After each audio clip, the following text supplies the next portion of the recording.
A poor widow begged, "Please bury my child." The mountain man's response will shock you. Montana Territory, winter of 1874.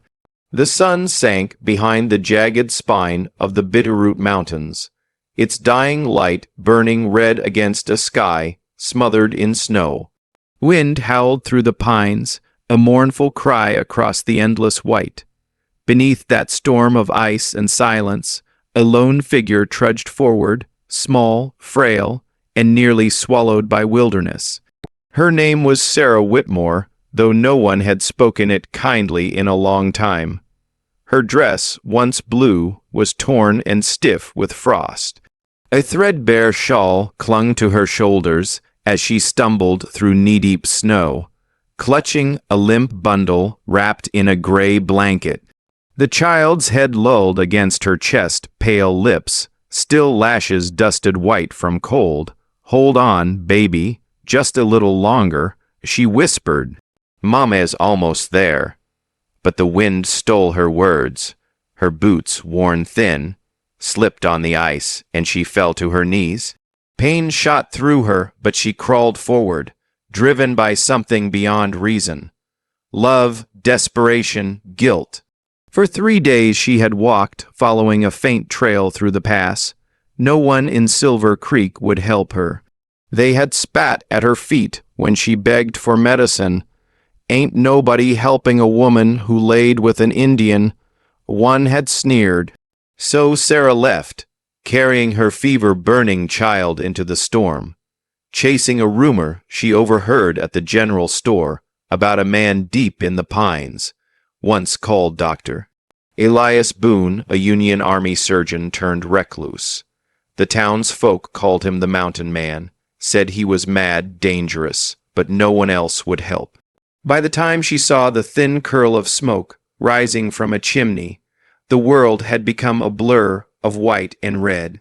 Her breaths came in broken gasps. She staggered toward the cabin, wind slicing through her coat like knives. "Just a few more steps," she murmured, "please God, not yet." Then she felt it, the stillness. The child in her arms had stopped trembling. The faint warmth pressed against her chest was gone. Her fingers fumbled to feel the girl's cheek, the small chest. No rise, no breath, only silence. Her knees gave out. She collapsed, clutching the child to her breast. "No, no, God, no," she sobbed, voice shattering. "Please, not her." Snowflakes landed on the child's face like falling ash. Sarah kissed her cold lips again and again, tears freezing as they fell. She rocked the small body, humming broken lullabies to a child who no longer moved.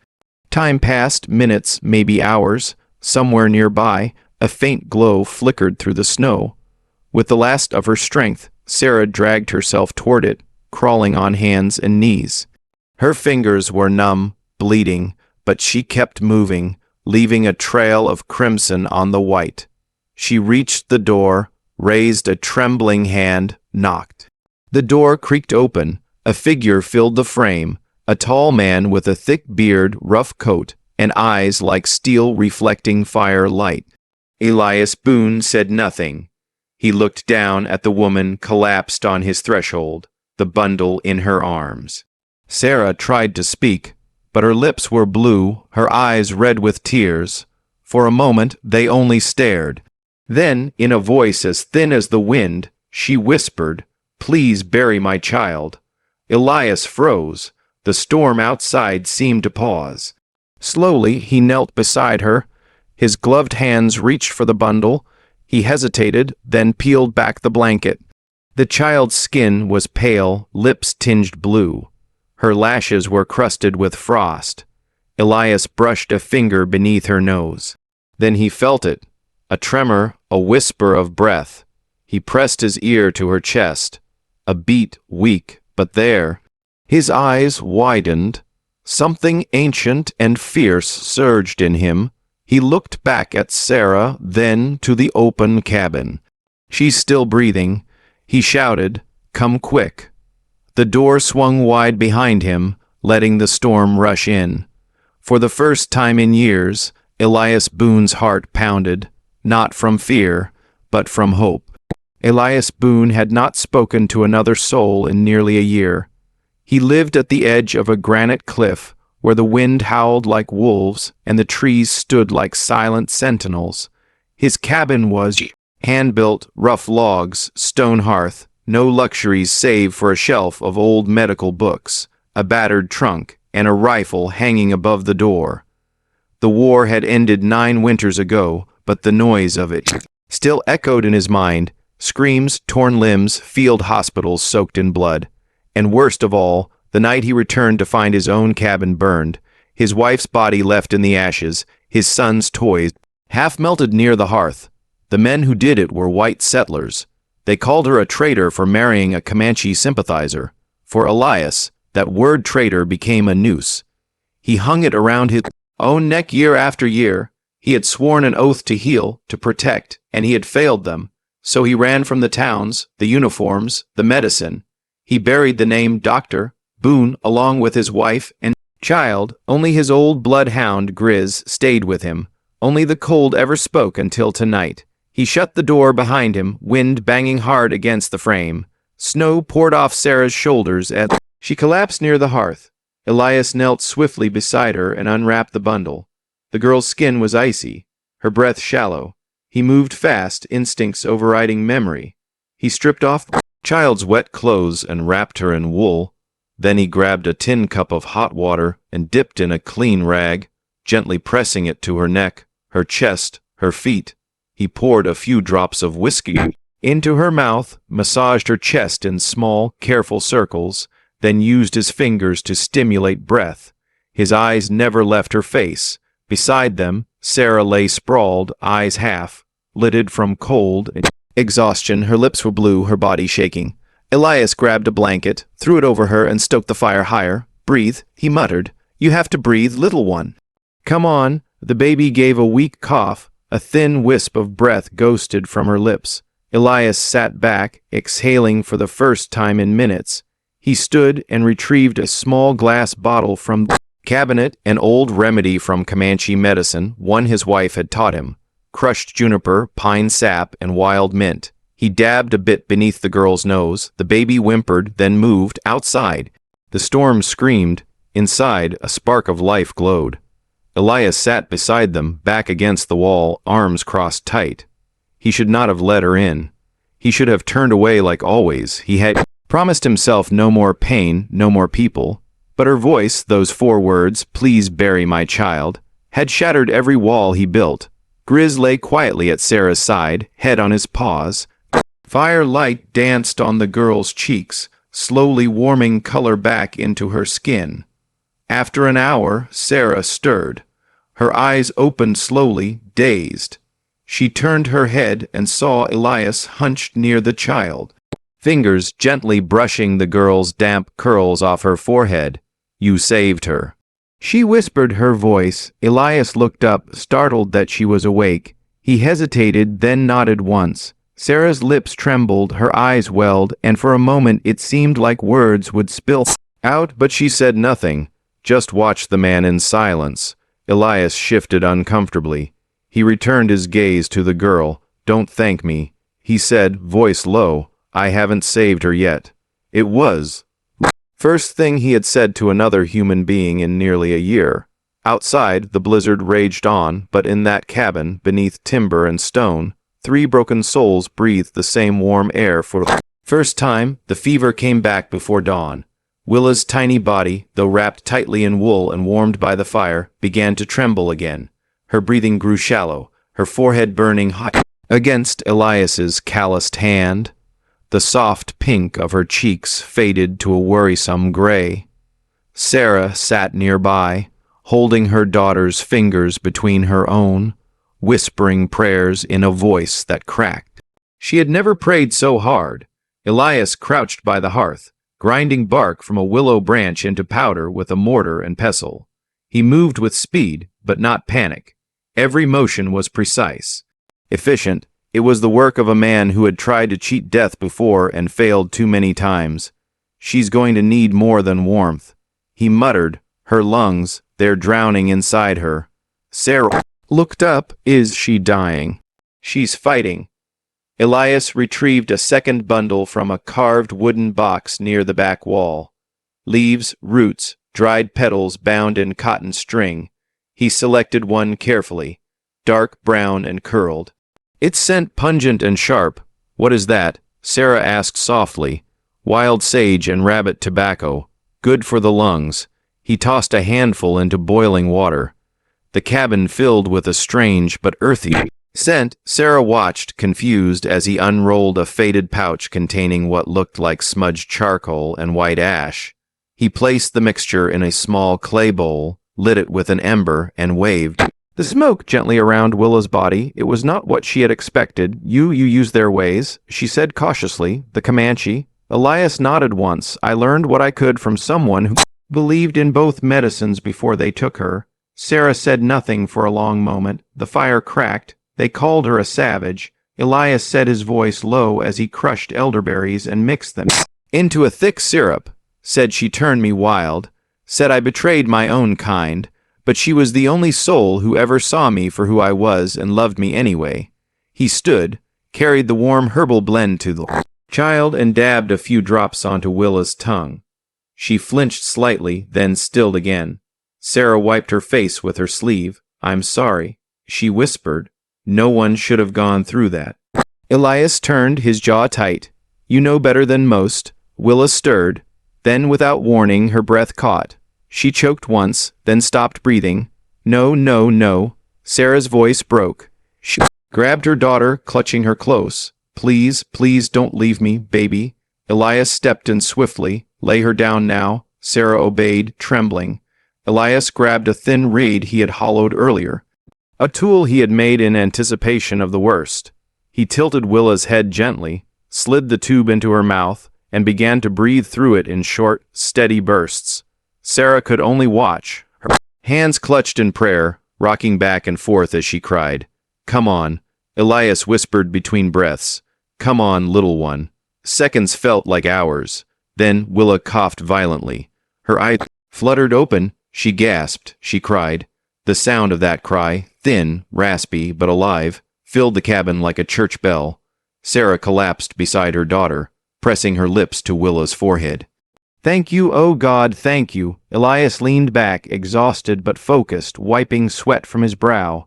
Sarah looked at him through tear-blurred eyes. Her voice shook. "You're the first person who didn't turn his back on me."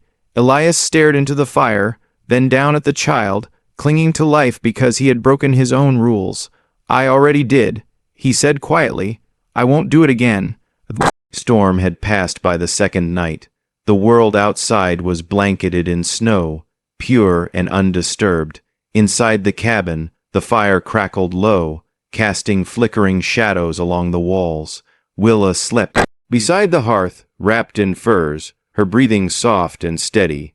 Elias sat on a wooden stool, sharpening a blade in silence. Sarah, curled up on a wool blanket, stared into the flames as if searching for a piece of herself in their glow.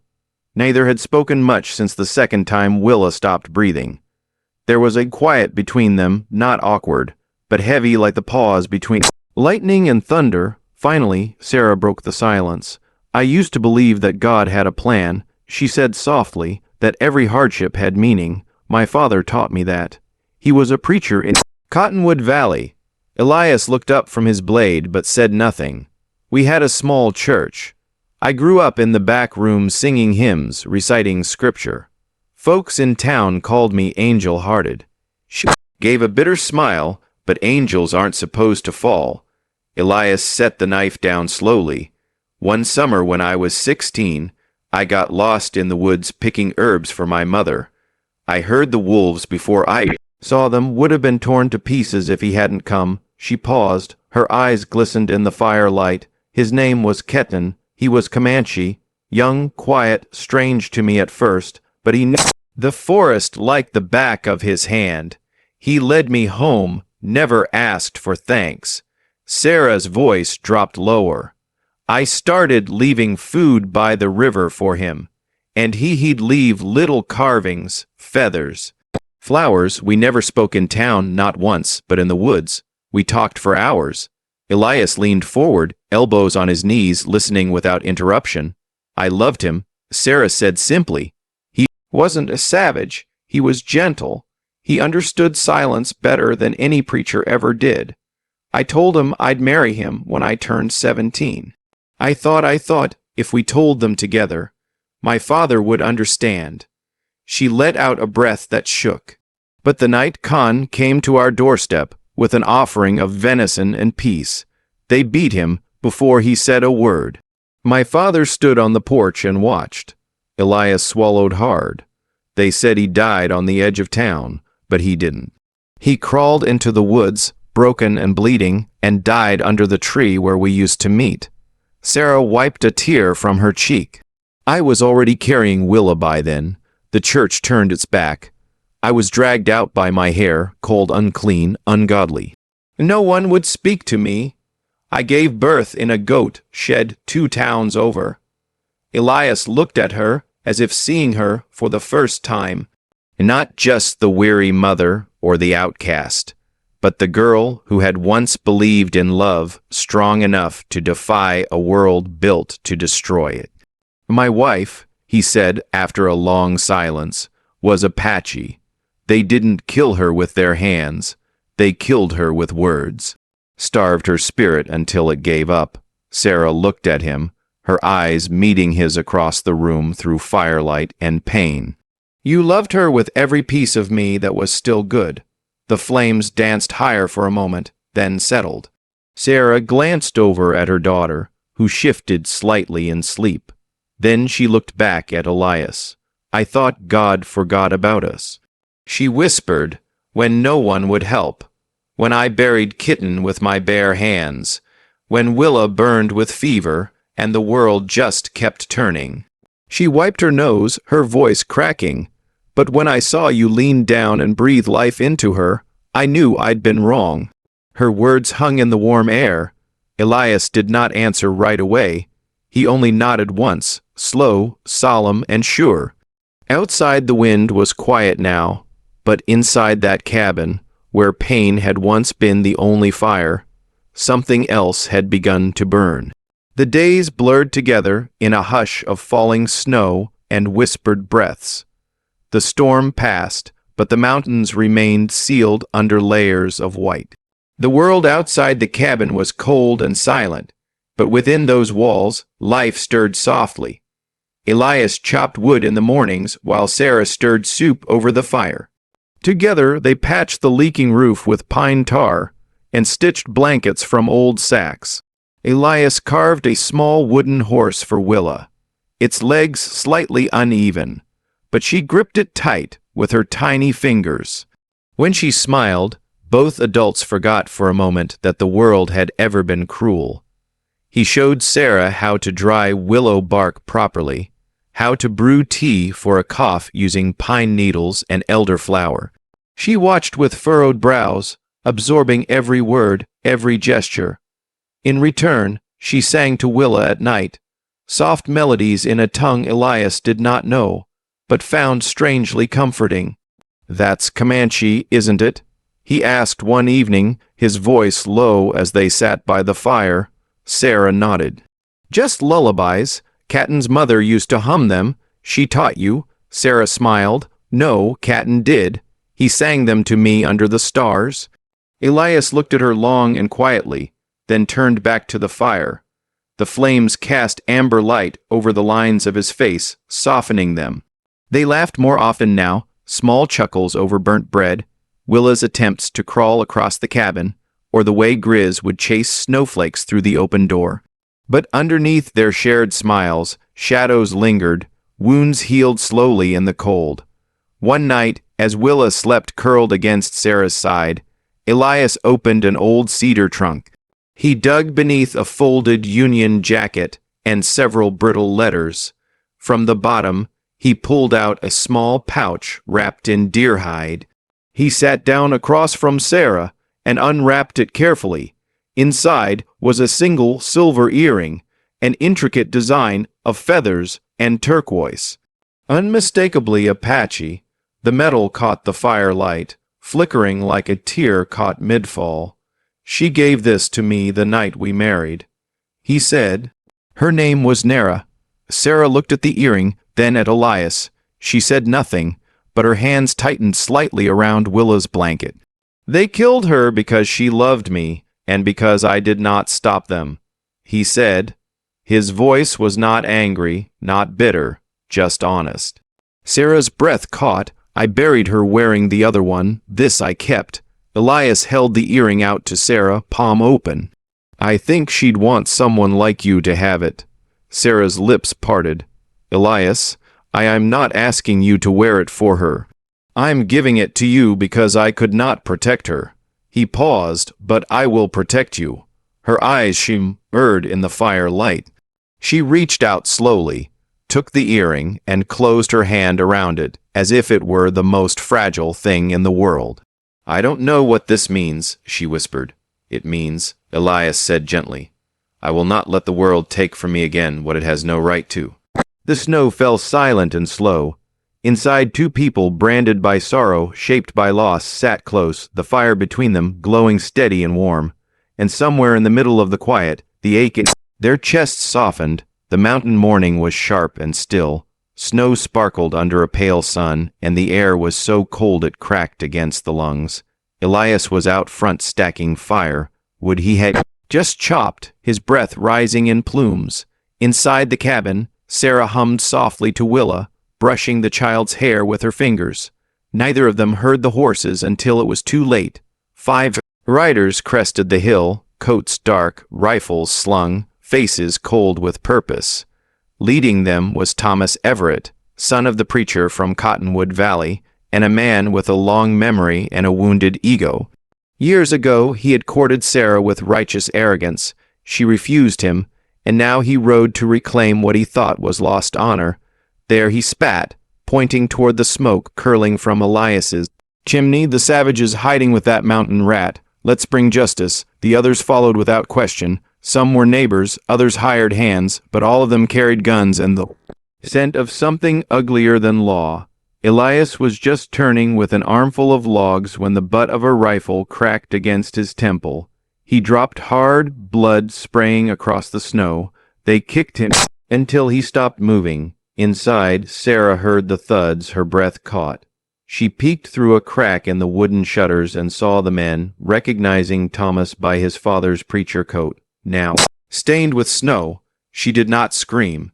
Instead, she lifted Willa from her bed and rushed to the cellar door behind the stove, flinging it open and lowering her daughter gently into the dark. Stay quiet, she whispered, choking on panic. Not a sound, baby, please. She covered Willow with burlap sacks and old straw. Then she closed the hatch, pressed her palm to it for a heartbeat, and turned toward the door. They burst in before she reached it.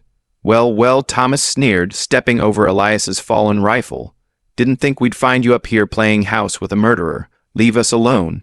Sarah said, voice trembling, please, we're not hurting anyone. You already did, Sarah, he growled. You shamed your family, ran off with A, birthed his bastard. You think hiding in the hills makes you clean. One of the men laughed. Maybe she needs reminding of her place. He grabbed her wrist. She slapped him hard. His eyes lit up, not with pain, but pleasure. You'll regret that, he hissed, dragging her out into the yard. The cold, bitter skin, but fear numbed her faster. He raised a hand to strike her, and then a gunshot shattered the sky. The man dropped to the ground, his hat flying off, snow puffing up around him. Not dead, just stunned. The others spun around. Elias stood at the edge of the cabin, blood running down his face. A crude piece of rusted metal still clutched in his hand what he had used to cut his bonds. You want to fight? He snarled, voice ragged. You got one. Thomas aimed his rifle. Elias charged. The two collided in the snow, fists flying, boots scraping ice. The gun dropped. Elias elbowed Thomas in the jaw, then slammed him down and pulled the weapon free. Another man lunged. Elias fired a warning shot straight into the air. The crack echoed off the cliffs. Birds scattered from trees. The other riders froze. Elias did not shoot again. He did not have to. He charged the next one with his bare hands, striking him so hard his nose shattered. The man dropped like a stone. Another backed away, muttering curses. The fifth threw down his rifle and ran. Only Thomas remained, bloody, groaning, and dazed. Elias stood over him, chest heaving. Snow clung to his beard. His eyes were wild and shining with something raw. Pain, rage, and something deeper still. "This is my home," he said, voice low but thundering. "My family, you come here again. I will bury you in this mountain, and no preacher will find your soul." Thomas whimpered and crawled away, leaving red stains in the snow. When the last horseman disappeared over the hill, Elias dropped to his knees. His breath came hard. His hands trembled. Sarah ran to him. She knelt, arms around him, forehead pressed to his shoulder. He held her tight, the blood from his head soaked into her hair, but neither of them moved. Willa cried softly from the cellar. Elias whispered, voice broken but fierce, "No one touches my family again." Smoke still clung to the rafters days after the fire was put out. The rear wall of the cabin, charred black, had to be torn down plank by plank. Snow drifted in through the open back until Elias and Sarah worked together, cutting, hammering, patching, slowly raising it anew. They did not speak often as they worked, but each time their hands brushed. Each time they passed a tool or shared a glance, something unspoken passed between them. Steady, wordless understanding. Willa played near the hearth, stacking wooden blocks Elias had carved for her, her laughter soft but healing. Grizz kept watch outside, tail wagging gently, nose always to the wind. Elias's right hand was wrapped tightly, the knuckles swollen and red from the fight. That evening, as he sat at the table, stitching a new door flap, Sarah noticed something odd about the cloth around his wrist. "That fabric, it's old," she said. He glanced at it, then, after a pause, slowly unwound the bandage. The fabric was faded blue cotton, stained with time and blood. Along one edge, a tiny hand-sewn pattern of sage leaves remained, barely visible. "This was hers, wasn't it?" Sarah asked. Elias nodded. "The last thing I had left of her. I kept it wrapped around my compass for years, and now it's around your hand. I needed something to stop the bleeding." He met her eyes, and I realized maybe it was time to let go. Sarah stepped closer. Elias removed the cloth entirely, folded it with reverence, and pressed it into her hand. "I thought I would never trust again," he said quietly. "Not anyone, not myself." He looked down, "But I do now." Her fingers curled around the bundle. She did not cry, but her eyes softened. Her breath caught in her throat. Later that night, the fire burned low, casting golden light across the room. Willis slept, curled between wool blankets. Outside, the cold whispered against the windows, but inside the warmth held strong. Sarah sat beside Elias on the floor, gently replacing the dressing on his hand with fresh linen. Her touch lingered, not clinical, but tender. As she wrapped the final knot, she placed her palm over his. "I came here to bury my daughter," she whispered, voice trembling, "but you buried something else instead." He looked at her, confused. "You buried the fear in me, the part that believed I was cursed to be alone, that love could only bring pain." Elias's jaw tensed, then relaxed. He said nothing. He only reached out slowly and brushed a loose strand of hair from her cheek. She leaned into his touch. No vows were spoken, no promises made. But the next morning, Elias took up his spade and began to dig a new trench around the perimeter of the cabin, a rain trench wide and deep. Later, he split fresh pine logs and began shaping fence posts. Sarah watched from the doorway, Willa in her arms. He did not look up, but he knew she was there. Each strike of the hammer, each foot of fence, each board nailed to the new back wall, spoke one clear truth louder than any ring or chapel could. "I will protect you. I will stay." This is your home now, too. And for the first time in years, Elias Boone was not building to keep the world out. He was building to hold something in. 12 winters had passed since that night. Sarah stumbled through the storm, clutching a child the world had already buried. Now under the same Montana sky, the snow still came heavy and white, but the cabin it blanketed was no longer a place of exile. It was a home, solid, warm, and filled with the quiet music of life. Willen, 12 years old, stood outside beneath the pines, gathering herbs with practiced fingers. Her skin was sunbrushed, her dark hair braided neatly down her back. Her eyes, deep and watchful, were a perfect blend of her mother's softness and her father's stillness. She moved with quiet purpose, a pouch slung at her side, stopping now and then to speak gently to the plants she picked, just as Elias had taught her, just as her real father, Catton, once had whispered to the wind. Inside the cabin, Sarah sat at the table, worn leather journal open before her, pen scratching slow across the page. The day I came begging for someone to bury my child was the day something inside me died. She wrote, but Elias did not bury her. He breathed life into her, and somehow he did the same for me. The fire crackled beside her. She paused, looked toward the doorway where Elias stood, carefully, adjusting a puss on an old man's wrist. The man was Chaussini, a neighbor from the valley. Yesterday they had treated a settler woman's child with fever. Tomorrow they would ride down to the trading post together. Will translating. Between Comanche, English, and broken Spanish, the Boones were no longer hidden. They were known, respected, needed. Elias finished wrapping the bandage and handed the man a pouch of dried bark. He said few words, but his eyes were kind. Sarah remembered when those eyes were filled only with ghosts. He caught her watching and offered a soft smile. She returned it. Later that evening, as the sun melted into gold behind the ridge, Elias took his carving knife and stepped into the trees beside their home. Will followed, curious. He found an old pine, weathered, thick, and ran his fingers over its bark. "What are you doing, P?" Will asked. He looked at her, marking something I don't want to forget. With slow, deliberate strokes, he etched the words into the trunk, not deep but clear.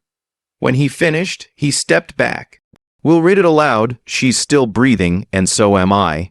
That night, the three of them sat by the fire. Willer rested against Sarah's shoulder, a book in her lap. Elias carved a new toy in his hands. A wolf this time, for Grizz now gray-muzzled, but loyal as ever. The wind whispered through the shutters, but there were no distant gunshots, no fear riding in on hooves. Only the peace that comes after long silence, after wounds begin to heal.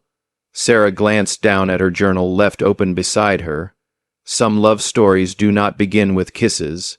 She had written, they begin with a knock on door, with blood in the snow, with breath returning to a child's lungs, and sometimes they end without words, just a fire, a family, and a life reclaimed from the edge. The flames danced, the cabin stood tall, and outside, beneath the pine tree bearing Elias Boone's quiet testament, the snow fell gently, not to bury, but to bless. In a land where mercy was rare and love even rarer, one man chose to save instead of bury. If this story touched your heart, hit that like button and subscribe to Wild West Love Stories for more tales of forbidden love, survival, and second chances on the American frontier. We bring you new stories every week, rich with emotion, grit, and romance that defies the odds. Join us and remember where bullets missed, hearts didn't. Subscribe now and never miss a heartbeat from the Wild West.